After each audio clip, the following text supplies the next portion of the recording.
2 years నుంచి కష్టపడ్డాను madam. నాకు హ్మ్. 2014లో బీపీడీ కంప్లీట్ అయింది. హ్మ్. అప్పటి నుంచి అంటే ప్రిపేర్ అవ్వలేదు కానియండి. హ్మ్. అంటే మీ నోటిఫికేషన్ విడుదల చేసిన తర్వాత హ్మ్. మెగా డీఎస్సీ అవకాశం మళ్ళీ రాకపోవచ్చు మాకింత అవకాశం అని చెప్పేసి, హ్మ్. అంటే కొడితే ఈడీఎస్సీలోనే జాబ్ వస్తది. లేకపోతే ముందు ముందు రాకపోవచ్చు అని చెప్పేసి హ్మ్. గట్టిగా కూర్చున్నాం మేడం. ఓకే. ఎన్నాళ్ళు ప్రిపేర్ అయ్యారు బాగా? నేను 2 ఇయర్స్ ప్రిపేర్ అయ్యాను మేడం. 2 ఇయర్స్. డైలీ 8 అవర్స్ చదివేదాన్ని ప్రతిరోజు. మ్యారేజ్ అయ్యాకే? మ్యారేజ్ అయిన తర్వాతే నా చదువు కొనసాగింది మేడం. నేను ఇంటర్‌లోనే పెళ్లయింది. హుహుహు. తర్వాత మా హస్బెండే హ్మ్. డిగ్రీ చేయించారు. తర్వాత బీపీడీ చేయించారు. ఓహ్! Very good. ఎక్సలెంట్. మరి పిల్లలతో ఎలా అత్తయ్య మేనేజ్ చేశారు? అత్తయ్య, మామయ్య ఉన్నారు కదా మేడం. వాళ్ళు హ్మ్. చూసుకునేవాళ్ళు. హ్మ్. నేను చదువుకునేదాన్ని. ముగ్గురు పిల్లల తర్వాతే చేశారు మీరు. అవును మేడం. ముందు మిమ్మల్ని అప్రిషియేట్ చేయాలి. థాంక్ యూ అంటే మేడం. అంత విల్‌తో, డెడికేషన్‌తో చేయడం అంటే సామాన్య విషయం. మ్యారేజ్ అయిన తర్వాత చేయడం అంటే నిజంగానే ఫ్యామిలీ సపోర్ట్. మీ ఫ్యామిలీకి ముందు థాంక్స్ చెప్పాలి. మీ డెడికేషన్‌కి కూడా నిజంగా అప్రిషియేట్ చేయాలి. ఇప్పుడు డీఎస్సీలో ఎలా అంటే అలాగా రూమర్స్ క్రియేట్ చేస్తున్నారు గదా! యెస్ దానికి మేడం. మీరేం చెప్తారు?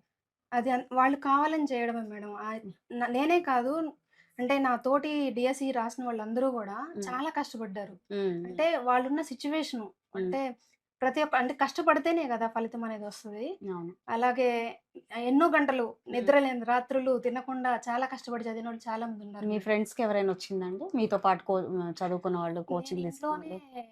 చదువుకున్నాను మేడం. చదువుకున్నారు. Very good. ఆన్‌లైన్‌లో జస్ట్ కోర్స్ తీసుకొని హుహు. ప్రిపేర్ అయ్యి చదువుకున్నాను. హ్మ్. నోట్స్ ప్రిపేర్ హ్మ్. చేసుకొని అలాగా. హ్మ్. అంటే చాలామంది అంటే జాబ్‌లో జాయిన్ అయిన తర్వాత వాళ్ళ ఎంత స్ట్రగుల్ ఫేస్ చేశారు. హ్మ్. ఎలాంటి ప్రాబ్లమ్స్ ఉండడం వల్ల హ్మ్. అంత స్ట్రగుల్ చేయాల్సొచ్చింది. ఇప్పుడు ఆల్‌మోస్ట్ ఎప్పటి నుంచి వర్క్ చేస్తున్నారు? ఎప్పుడు జాయిన్ అయ్యారు? అక్టోబర్‌లో మేడం. అక్టోబర్‌లో జాయిన్ అయ్యారు. Yes madam. గత సంవత్సరం. Yes madam. అప్పటి నుంచి బానే చేసుకుంటూ వస్తున్నారు. Yes madam. మీరేమనుకుంటున్నారు? అప్పటి నుంచి ఇప్పటి దాకా ఎవ్వరు మాట్లాడకుండా సడెన్‌గా ఇప్పుడు మాట్లాడడానికి రీజన్ ఏమై ఉంటదంటారు? అంటే ఏదో ఒకటి క్రియేట్ చేయాలి కాబట్టి చేస్తున్నారని అనిపిస్తుంది హ్మ్. హ్మ్. నాకైతే.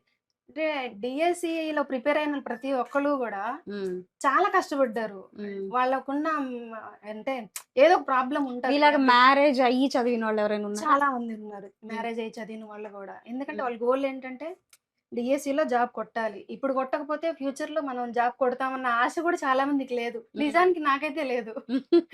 ఎందుకంటే ఇన్ని పోస్టులు మళ్ళీ మళ్ళీ వస్తాయి. హ్మ్. హ్మ్. అంటే అవకాశం రావచ్చు, రాకపోవచ్చు. హ్మ్. మనకు హ్మ్. అవకాశం వచ్చినప్పుడే ఎందుకు మీరు అందిపుచ్చుకోవాలి గదా! ముందే అంటే లోకేష్ గారు ఒక ప్రామిస్ చేస్తే నిలబెట్టుకుంటారని అనిపించలేదా?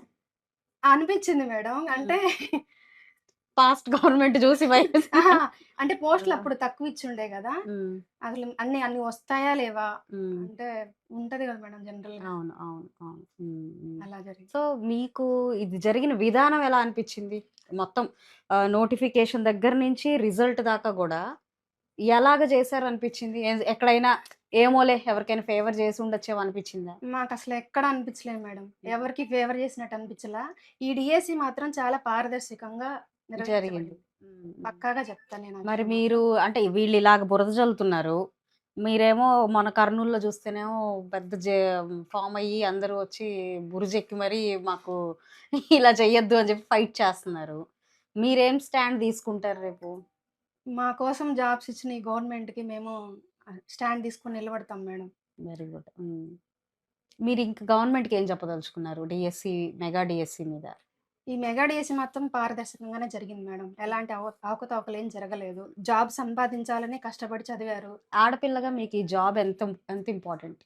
నాకు చాలా వాల్యుబుల్ మేడం. అందులో నాకు ముగ్గురు ఆడపిల్లలు. హ్మ్. వాళ్ళ ఫ్యూచర్ బావుండాలి అంటే, ఇప్పుడున్న సిట్యుయేషన్‌లో ఒకళ్ళు జాబ్ చేస్తే సరిపోదు. హ్మ్. ఇద్దరు జాబ్ చేయాలి. అప్పుడే వాళ్ళ ఫ్యూచర్ అనేది బావుంటది. సో, అవును. నేను మా పిల్లల కోసం చాలా కష్టపడ్డాను.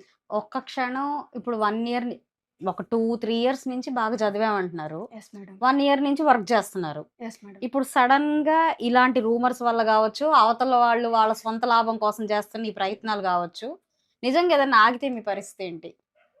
యాక్చువల్లీ అంటే మేడం వాళ్ళలా చేయడం వల్ల నిజాయితీగా మేము రాసాం ఎగ్జామ్స్. హ్మ్. నిజాయితీగానే మాకు జాబొచ్చింది. హ్మ్. మనసుకి చాలా కష్టంగా గూడా అనిపిస్తుంది. ఏ రకంగా? ఇలా మాట్లాడడం వల్ల. అంటే ఏదో చేయడం వల్ల వీళ్ళకి జాబ్స్ వచ్చినియంటే, హ్మ్. ఇంత కష్టపడి మేము జాబ్ మీ తెచ్చుకుంటే కష్టాన్ని ఆ! ఆ! వెక్కిరించినట్టు వాల్యూ లేకుండా చేసినట్లు అనిపిస్తుంది.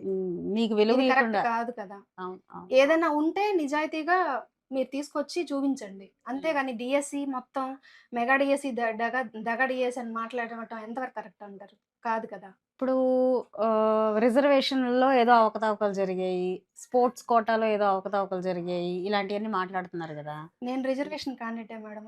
ఏ అవకతవకలు జరగలేదు. మీకు పర్ఫెక్ట్‌గానే వచ్చింది. పర్ఫెక్ట్‌గానే వచ్చింది. హ్మ్. హ్మ్. మేము యాస్ పర్ ఎప్పటికప్పటికి చెక్ రిజర్వేషన్. Yes madam. మీ అన్నీ చెక్ ర్యాంక్స్ చేసుకొని ఎట్లా వచ్చున్నాయి?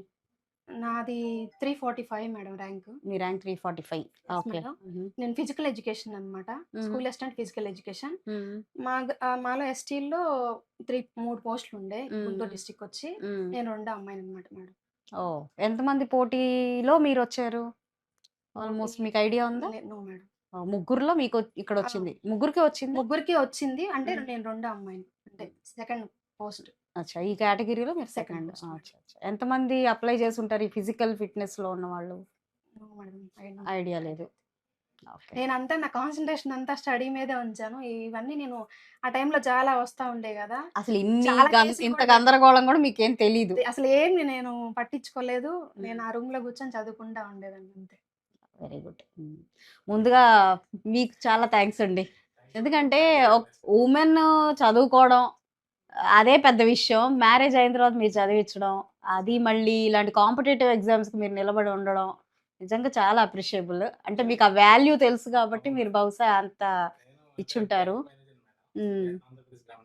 అచ్చచ్చా! స్టడీ గురించి నాకు మంచి అవగాహన ఉంది. అంటే ఆడపిల్లలు కూడా చదవాలి, జాబ్ చేయాలని నేను గట్టిగా నమ్ముతాను. ఎక్సలెంట్ అండి. అది.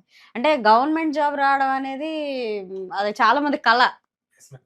అట్లాంటిది ఇంత డెడికేటెడ్‌గా నాకు ఈ కూర్చొని జాబ్ రావాలని ఆయన కోరిక మేడం. ఆయన హ్మ్. కోసమే నేను చాలా కష్టపడ్డాను ముందు. వెరీ గుడ్ అమ్మ. ఎక్సలెంట్. ముగ్గురు ఆడపిల్లలు నిజంగా అంటే మీరు వీళ్ళెక్కడో ఇంకెవరినో చూపించక్కర్లా. మీ ఇద్దరిని ఇన్‌స్పిరేషన్‌గా చూపిస్తే చాలు వాళ్ళకి. అది మీ పేరెంట్స్‌ని చూడండి అని చెప్తే చాలు. ఇంక అంతకంటే అవసరం లేదు. Very good. Excellent. So, I appreciate you అమ్మ. అంటే థాంక్ యూ సో మచ్ ఇప్పుడు మేడం. బయట తీసుకొస్తున్న రూమర్స్‌కి రేపొద్దున ఏదన్నా జరిగిపోతదని మీరు ఏదన్నా భయపడితే, అలాంటిదేం అవసరం లేదు. మనం ఎక్కడ తప్పు చేయలేదు. ఈ గవర్నమెంట్ ఎక్కడ తప్పు చేయలేదు. మీకు అండగా మేముంటాం చెప్పడానికొచ్చాను నేను. Okay madam. థాంక్ కాబట్టి యూ. మీరెక్కడ భయపడకండి. మీరు ఎక్కడ ఎలాగైనా స్టాండ్ తీసుకోవడానికి మాత్రం రెడీగా ఉండండి. Okay madam. ఓకేనా? Okay madam. థాంక్ యూ అమ్మా. Thank you so much. Madam.